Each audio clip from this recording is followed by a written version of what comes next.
الحمدللہ اربوں روپے کے فنڈ ہم نے جنگ کی خدمت پر خرچ کیے.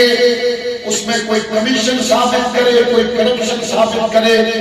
سوشل میڈیا پر لکھنے والوں کے لیے محاذ کھلا ہے، لیکن دلیل سے آ کے میرے پاس بات کریں، چائے بھی پلائیں گے، دلیل سے بات کرنے والے کی بات بھی سنیں گے. میں نے یا میرے ساتھ منسلک لوگوں نے بالواسطہ بلا واسطہ اگر کسی جگہ پر جنگ کے لوگوں کا سیاسی استحصال کیا ہے، ہم ہمیشہ کے لیے سیاست سے الگ ہونے کا اعلان کرتے ہیں. لیکن یہ بات میں واضح طور پہ کہہ رہا ہوں، میرے اس اعلان کے بعد میرا دفتر یہاں کے تمام لوگوں کے لیے کھلا ہے.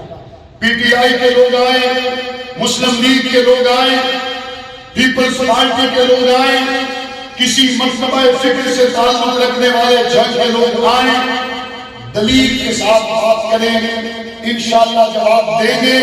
اور الحمدللہ رب العالمین 4 سال کے اس دور اقتدار میں ہم نے وہ جنگ کے ترقیاتی کام مکمل کروا ڈالے ہیں جو 3 4 مرتبہ اماموں میں پہنچنے والے نہیں کروا سکتے. کاش اعتماد کا ووٹ دینے سے پہلے میرے جنرل یہ صرف یہ کہہ دیتے ووٹ دے دیں گے لیکن جاتے جاتے ڈویژن تو بناتے جاؤ.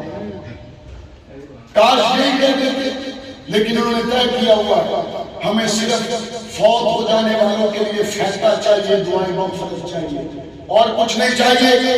اور میں امید کروں گا کہ جس طرح سے میں نے پہل کی ہے اپنے 4 سالہ سیاسی دور کو مکمل کرنے کے بعد اپنے آپ کو عوام کے اندر کھلی عدالت میں پیش کرنے کی میں نے پہل کی ہے، میں امید کروں گا کہ جنگ کے باقی سیاستدان بھی اسی طرح اپنے آپ کو عوام کے اندر پیش کریں گے.